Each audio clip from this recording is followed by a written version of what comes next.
Bienvenue à toutes et à tous. Si vous souhaitez échanger avec le service admission ou avec des élèves de l'école, retrouvez tous les liens dans la description de cette vidéo. À tous, nous sommes très heureux d'accueillir Monsieur Fabien Galtier pour notre deuxième conférence. Du coup, on va laisser la parole à Monsieur Galtier.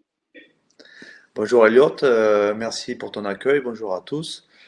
La semaine dernière, j'avais échangé une première fois sur une introduction sur mon parcours et ce que j'avais essayé de comprendre de mon parcours pour essayer d'être inspirant pour vous, pour essayer de vous aider à trouver votre voie et à avancer dans votre vie qui s'annonce excitante.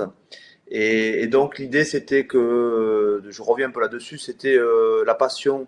Je crois que ce qui a fait que j'ai pu avancer dans des chemins, on va dire, dans mon chemin en fait, c'est d'abord la passion, le plaisir que je pouvais prendre à pratiquer le sport, le rugby, et puis aussi parallèlement, comme je vous avais expliqué, aussi à étudier euh, et à cet équilibre entre les études et le rugby, et puis à trouver à travers aussi les études et puis l'expérience professionnelle, parce que les études, ça donne pas toujours la clé, mais l'expérience professionnelle, c'est-à-dire le stage, la pratique en fait.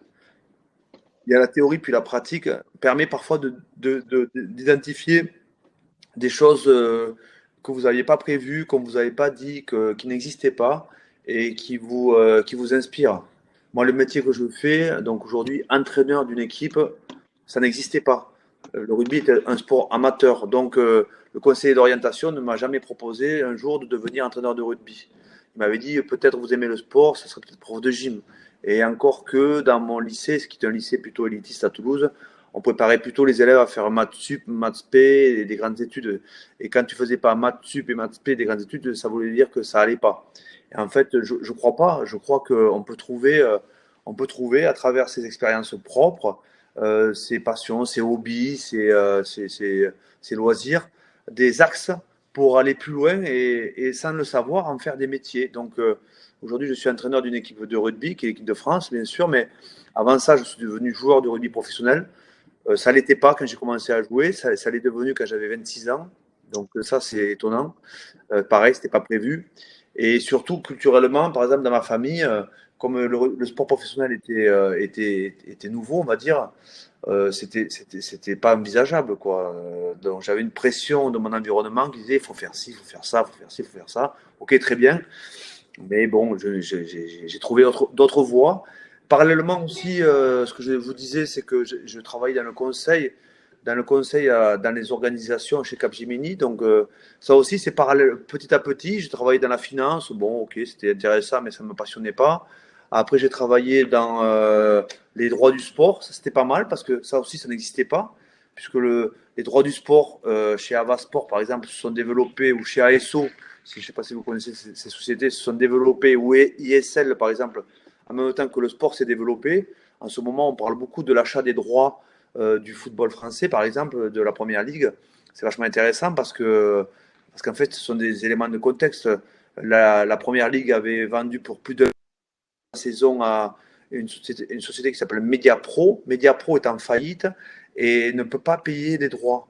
Et donc aujourd'hui, la Ligue se retrouve à revendre des droits. Et là, c'est la loi de l'offre et la demande. Le Canal Plus attend doucement. Enfin, vous voyez, les opérateurs attendent. Donc ça, ce sont des métiers que j'ai pratiqués aussi au début. Et puis après, je suis parti dans le conseil. Donc conseil en stratégie, en organisation. Et ça rejoint un peu le rugby, puisque moi, je suis en permanence à organiser une équipe de rugby, à construire des stratégies. Et ça rejoint en fait une équipe de rugby, c'est en fait comme une entreprise, plein de métiers différents, plein de profils différents, qu'on organise pour un projet. Le projet, c'est le match. Donc en fait, on se retrouve avec beaucoup de parallèles liés au monde de l'entreprise. Et finalement, je suis devenu consultant dans ce métier-là. Et pareil, à l'époque, mon conseiller d'orientation, c'est un métier qui n'aurait même pas envisagé, ça n'existait pas. C'est des métiers qui sont arrivés plus tard, dans les années 80, 90 et aujourd'hui un peu plus. Il y a plein de petits cabinets de conseil, comme on dit.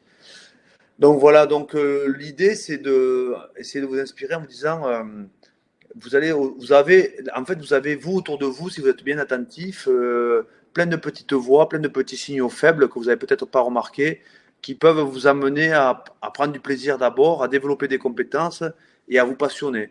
Et quand on se passionne, eh bien, on peut répéter des gestes de manière incroyablement, on va dire, inintéressant, hein. La répétition d'un geste de joueur de rugby, c'est parfois laborieux. Mais comme vous êtes tellement passionné par la perfection, eh bien, ça devient un geste passionnant. Donc, c'est ce qu'on appelle la passion. On ne va pas passer le temps, on ne va pas passer les heures. On est capable de mettre beaucoup d'énergie dedans. Et si j'ai un message à vous faire passer, c'est celui-là. Essayez d'identifier les petits signaux faibles qui vous inspirent, qui vous attirent. Et allez-y, quoi. Allez-y, tout en profitant de votre formation. Parce que votre formation vous accompagne aussi dans la théorie. C'est important la théorie. Avoir des bases sur l'économie, des bases sur la gestion, des bases sur la compta, des bases sur le droit, des bases. C'est important les bases aussi pour pouvoir prendre des décisions. Parce que là aussi, il faut que vous preniez des décisions. Souvent, quand on est jeune, on n'ose pas prendre des décisions parce qu'on dit on ne sait pas, on ne sait pas, on ne sait pas.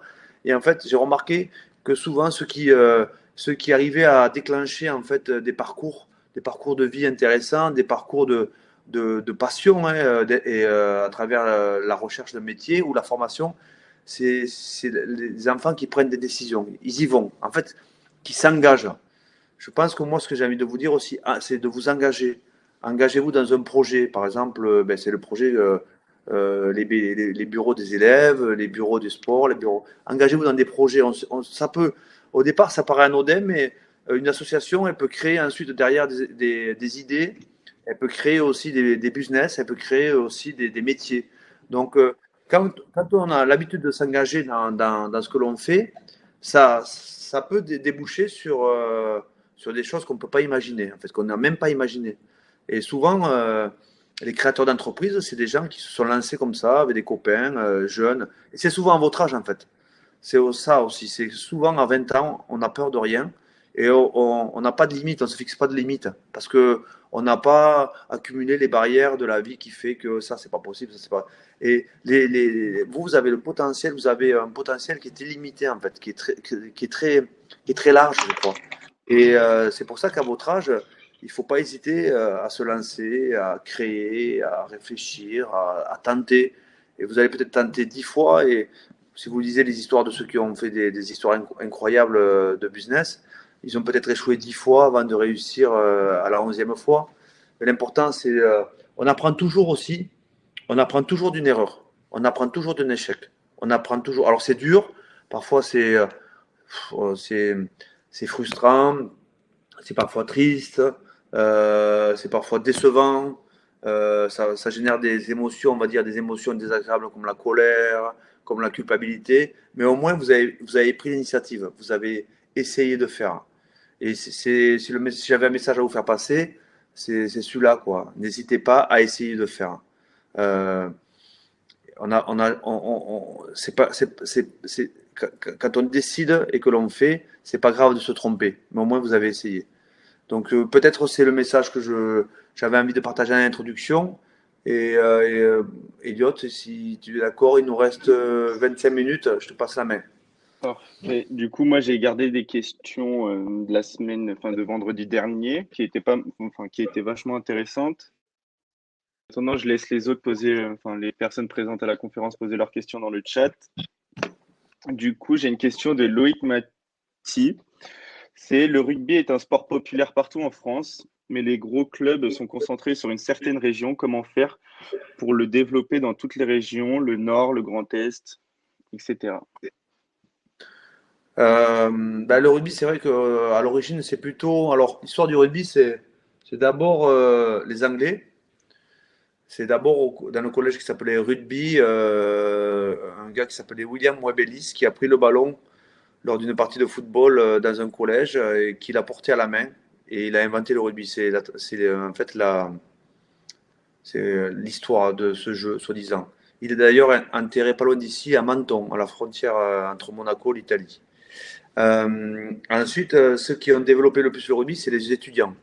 Les premiers clubs de rugby, ça a été les clubs des universités. Puis les aristocrates. C'est-à-dire que le rugby a toujours été un sport d'aristocrate. Donc, le Racing Club de France à Paris, le Stade français, la tradition britannique. Et puis les ports, comme Le Havre, Bordeaux, les ports qui étaient connectés à l'Angleterre.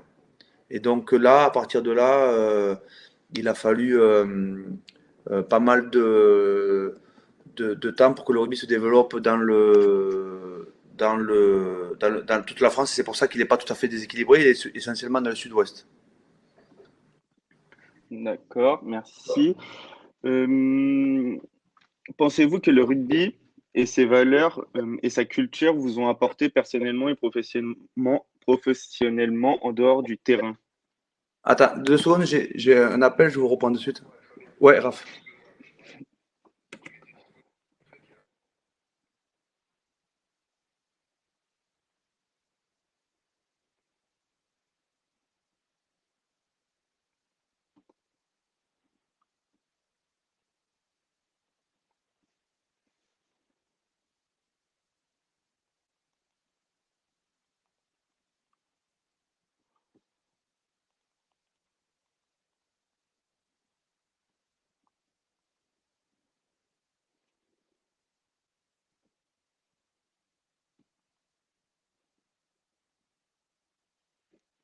Excusez-moi. Ouais. Pas de souci. Du coup, je vais reposer la question. Pensez-vous que le rugby, ses valeurs et sa culture vous ont apporté personnellement et professionnellement en dehors du terrain? Oui, ça m'a beaucoup aidé déjà socialement, des copains, parce que c'est un sport d'équipe et qu'on apprend à se faire des copains. Après, ça m'a beaucoup aidé aussi, j'ai appris à me fâcher avec des copains. Donc, dans le rugby, on se fait beaucoup de copains et après on se fâche. Ça m'a beaucoup aidé aussi à faire la fête, donc, parce que c'est un sport où on fait la fête, on fait la troisième mi-temps. Donc, ça m'a beaucoup aidé à apprendre les chansons françaises, tous les classiques de Francis Cabrel, de Brassens, de Maxime Le Forestier, je sais pas, moi, enfin, vous connaissez peut-être pas, mais voilà, on apprenait à chanter. Donc ça, c'était vachement bien. Qu'est-ce qu'il y a? Ça m'a appris aussi à l'époque, c'était un sport amateur, donc souvent et universitaire, donc ça nous obligeait à développer ce qu'on appelle la double culture. On s'enfermait pas dans ce sport parce qu'on n'était pas destiné à être professionnel. On l'était plus tard. Donc c'est un sport qui m'a amené à développer une forme de double culture et donc une formation. Euh, et puis le monde de l'entreprise, parce que souvent, comme on était issu d'un sport collectif, on était facilement intégrable dans le monde de l'entreprise parce que l'entreprise c'est collectif aussi. Après le sport, la compétition, ça m'a appris à me dépasser, à apprendre à avoir mal aussi parce que c'est un sport de combat. Ça m'a appris à avoir confiance en moi, mais aussi ça m'a appris à douter de moi. Mais ça m'a appris aussi, comme les matchs ils se suivent toutes les semaines, qu'on pouvait rebondir après un échec très vite, donc une défaite, une victoire. Qu'après une victoire, on pouvait perdre à nouveau très vite aussi. Donc on apprend aussi à relativiser, on apprend aussi à contrôler ses émotions par en haut et par en bas. C'est-à-dire que quand on gagne, c'est génial. Quand on perd, c'est une catastrophe. Donc on apprend aussi à relativiser les choses. Euh, Souvent on dit école de rugby, école de la vie. Souvent on dit on joue comme on vit comme on joue. Quand on s'entend bien, on joue bien. Quand on est heureux, on joue bien. Mais ça c'est pour tout en fait. Mais ça s'est appliqué dans mon sport. Euh, En fait, par rapport à cette question, ça m'a accompagné. Normalement, ça devait m'accompagner que ma jeunesse, mais finalement, ça m'accompagne encore. Et je crois que ça m'accompagnera toute ma vie parce que finalement, c'était juste une passion, c'est devenu un métier, mais c'est toujours resté une passion. Donc, euh, donc en fait, ça m'a donné aussi un fil conducteur. Et c'est bien d'avoir des fils conducteurs aussi. On peut aller un peu partout, mais grâce au rugby, j'ai voyagé à travers le monde. Grâce au rugby, j'ai appris aussi dans le monde de l'entreprise. Grâce au rugby, j'ai connu mes plus grandes joies, mes plus grandes déceptions, mes plus grandes émotions. Je suis devenu aussi une personnalité. J'ai construit ma personnalité beaucoup avec ce sport. Effectivement, si on y réfléchit, mais ça c'est le propre des passions en fait. Ça aide beaucoup à se construire. Mais attention, il y a aussi la contrepartie, c'est qu'une passion, ça peut être aussi déséquilibrant. Donc, il faut apprendre à trouver l'équilibre. Ouais. Merci. Il y a encore une question. Est-ce que le Covid a boosté le mental des joueurs cette année?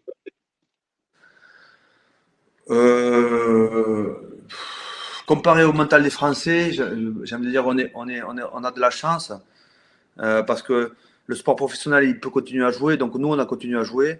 Mais par contre, dans tous les clubs, on sait que dans tous les clubs de rugby, les enfants, ils peuvent pas jouer, ils peuvent pas s'entraîner. Tous les amateurs, ils peuvent pas jouer, ils peuvent pas s'entraîner. Et eux, ça les a vraiment impactés, en fait. Donc, nous, évidemment, on est un peu impactés, mais pas beaucoup comparé à la majorité des Français. Vraiment pas beaucoup. Donc, c'est vrai que pour cela, on peut dire que, une fois de plus, on est relativement protégé et on a de la chance. Ok, j'ai une question encore. Qu'est-ce que vous apprenez avec le GIGN quand il vous invite? Ah ouais, j'ai adoré ce que j'ai fait avec les GIGN. Je sais pas qui sait qu'on va s'entraîner avec les GIGN. Ah bah, Et, il est bien informé en tout cas. ouais. Ben, je vous invite à aller faire des stages avec le GIGN ou bien le RAID. C'est différent, c'est la police ou la gendarmerie ou l'armée. C'est des stages un peu commando où on apprend en fait à se dépasser et nous mettre dans des conditions de stress extrême, conditions très inconfortables de, de peur, de froid, de chaleur, d'étouffement, que des conditions extrêmes. On apprend à partager en fait à plusieurs aussi, à maîtriser l'émotion. Et ça après ça nous aide sur le terrain. Ouais. Mais j'ai des souvenirs extrêmement marquants de mes expériences avec le GIGN. Ouais. Comment êtes-vous passé du rugby amateur au rugby professionnel? Est-ce que vous avez trouvé les mentalités différentes? Un petit peu, ça a changé. Au début, on était amateur et donc c'était plutôt à la cool, mais on aimait bien la compétition. Et petit à petit, les mentalités ont changé. Ouais. Petit à petit, je n'ai pas dit que c'était moins bien ou mieux, mais un sport amateur, c'est un sport où la seule motivation, c'est le plaisir de jouer. Un sport professionnel, c'est un sport où la motivation devient aussi le gain, l'argent, et ça devient un métier. Et il n'y a pas de mal, sauf que parfois, nous, on a toujours eu une réticence avec l'argent dans le sport, dans notre sport, parce que c'était un sport où on ne gagnait pas d'argent. Et je ne sais pas si on a encore digéré le statut de professionnel, parce qu'aujourd'hui, on a toujours le sentiment que c'est peut-être pas très bien de gagner de l'argent en jouant au rugby, puisque tous nos ancêtres, pendant 100 ans, ont joué au rugby sans gagner d'argent. Pensez-vous que l'équipe de France a ses chances pour le tournoi des Six Nations? En tout cas, nous, on se prépare. Là, j'étais en retard, je m'en excuse parce qu'on avait une réunion avec l'arbitre, parce qu'on travaille sur l'arbitrage.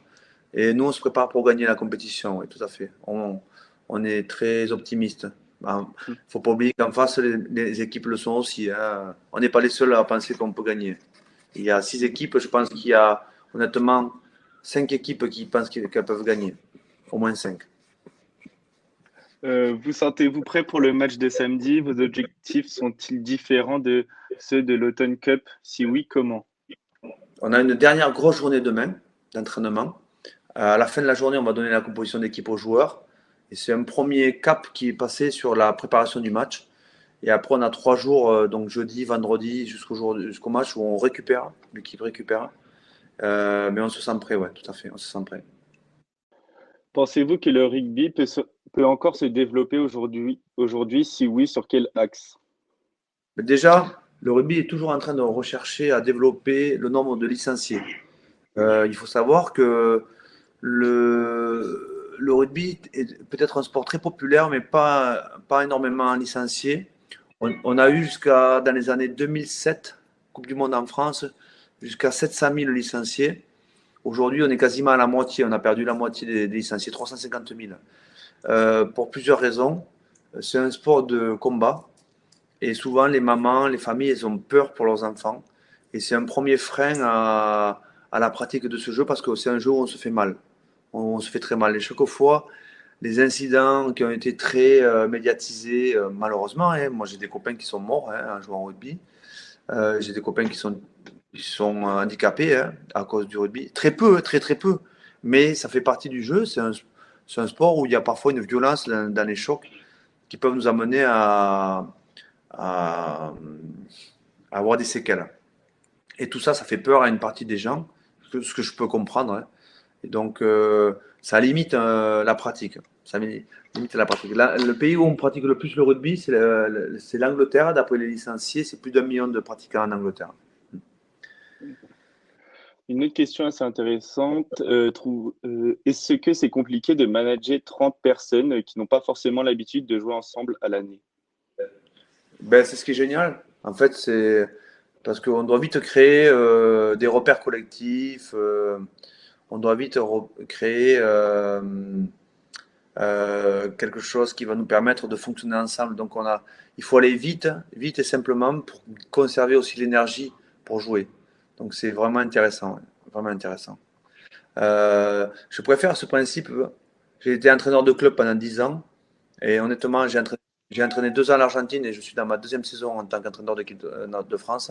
Je préfère entraîner une équipe nationale qu'une équipe de club. L'équipe nationale, c'est à peu près 14 semaines par an. C'est peu, mais c'est super intense. C'est quasiment 20 heures sur 24.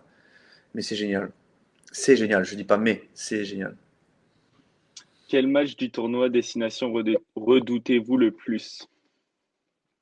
Le premier, parce qu'il va falloir être présent et répondre présent en Italie, ce week-end à Rome. Et puis après, c'est le tournoi Destination, c'est un enchaînement de rendez-vous compliqués. Donc il y aura Rome, puis après on ira à Dublin. Dublin, ça sera très dur en Irlande. Puis après, on va recevoir l'Écosse à Paris. Donc en fait, chaque événement est un événement complexe. Ok. Une autre aussi encore. Trouvez-vous que les Français sont assez investis, connaissent assez le rugby, et assez connus beaucoup des médias? Hmm. Bah, c'est pas le sport le plus populaire. Le sport le plus populaire, c'est le football, je crois. C'est universel. Le rugby, ce sera toujours un sport, on dit confidentiel. Il est pratiqué au Royaume-Uni, donc les 4 pays britanniques, dans le sud de l'hémisphère, c'est-à-dire en Nouvelle-Zélande, en Australie et en Afrique du Sud. Ça, c'est 3 autres pays où il est très populaire. Le seul pays latin où il est populaire, c'est la France. Ça fait 8 pays. L'Argentine est un pays latin où les Anglais ont installé le rugby, il est assez populaire. Ça fait 9. Le Japon, c'est un rugby d'entreprise en fait. Les clubs, ce sont des entreprises. Ça fait 10. Après on sort un petit peu de. Il y a l'Italie, qui est le deuxième pays latin, mais c'est encore moins populaire. Et après, il y a les pays du Pacifique, Samoa, Tonga, Fidji. Et on retrouve ensuite les grands pays de sport, mais où la pratique est faible. C'est le Canada, c'est les États-Unis. Et voilà. Il y a 128 fédérations, mais on peut dire que en fait, pour la Coupe du Monde, pour vous expliquer, il y a un premier chapeau de 4 équipes, puis un deuxième chapeau de 4 équipes, puis un troisième chapeau de 4 équipes. Donc en fait, il y a 12 grosses nations de rugby et après ça fluctue, mais c'est pratiqué dans 123 pays. D'accord, il y a une très bonne question. Quels sont pour vous les plus gros avantages et les plus grosses faiblesses de l'équipe de France actuelle?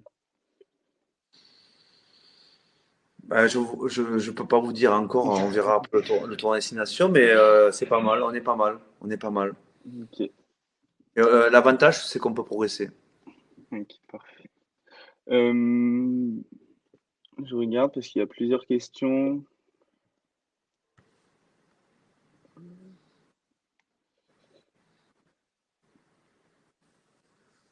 Comment se passe la logistique par rapport au Covid? Quelle est la bulle sanitaire mise en place?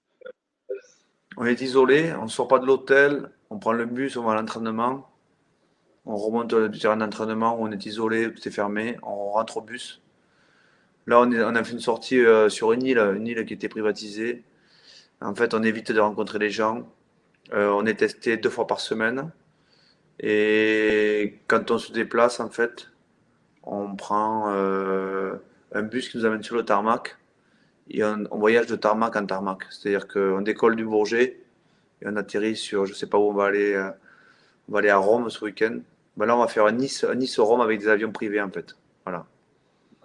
C'est des petits, c'est la classe, hein. On a l'impression qu'on est des hommes d'affaires.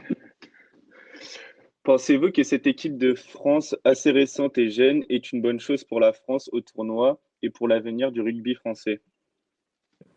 J'en suis sûr. Je suis sûr que on a déjà bien commencé. Mm, On va continuer à faire bien. Je suis sûr. ok. Hum, Comment créez-vous les liens entre les joueurs?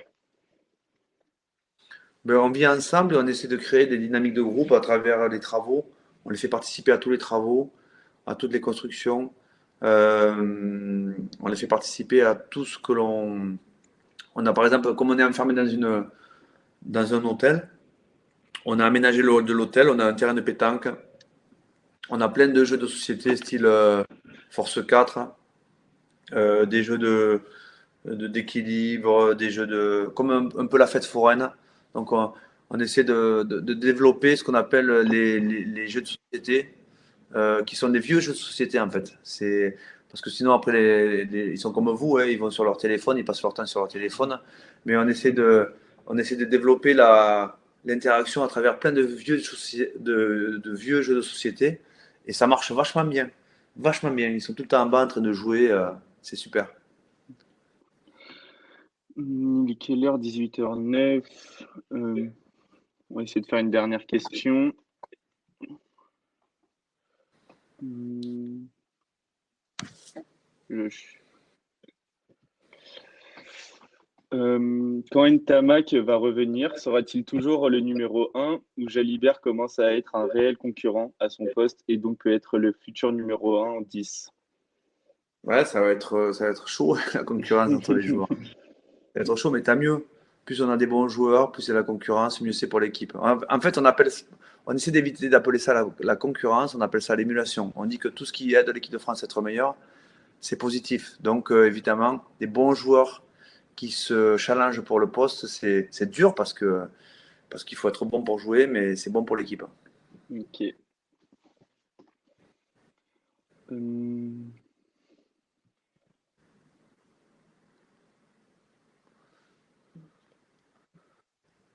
Quel est le secret pour devenir toujours meilleur, qu'importe le sport, même en étant dans les meilleures équipes? Le secret, ben, peut-être ça va me permettre de faire une petite conclusion en même temps, cette question, on va dire. Et un dernier message pour vous, c'est en fait, il n'y a pas de secret. Je crois que c'est juste la passion.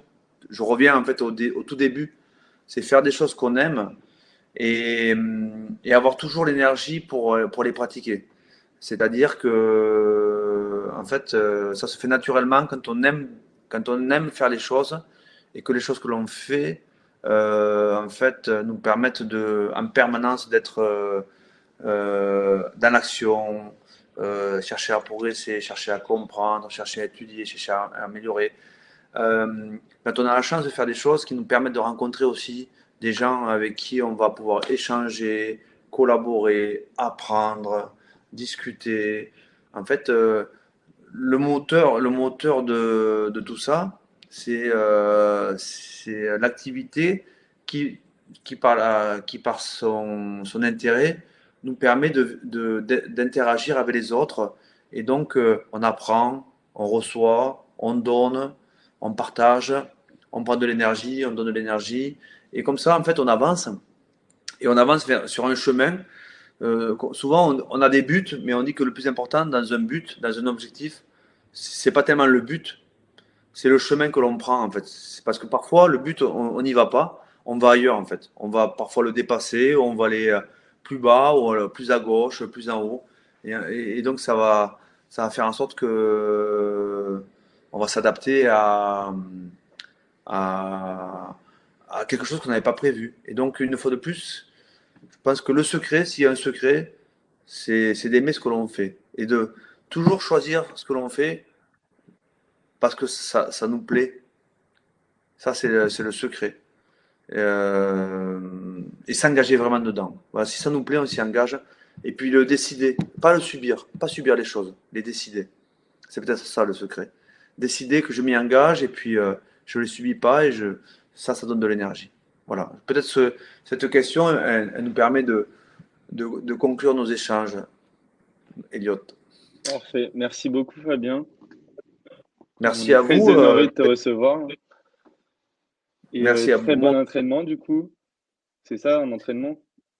Alors là, j'ai une réunion maintenant. Donc, on sortit de notre réunion pour savoir les joueurs, l'état physique des joueurs pour préparer la réunion, l'entraînement qui va suivre. Donc, quels sont les joueurs que l'on protège pas en fonction de leur pathologie. Voilà. Parfait. Bah, merci beaucoup, Fabien, encore une fois. Merci à toi, Elliot, et merci à vous De tous rien. pour cet honneur que vous m'avez fait de participer à votre grande, c'est quoi? Ça s'appelle quoi votre Une manifestation? conférence. Votre conférence. Voilà. Merci, au revoir, Fabien.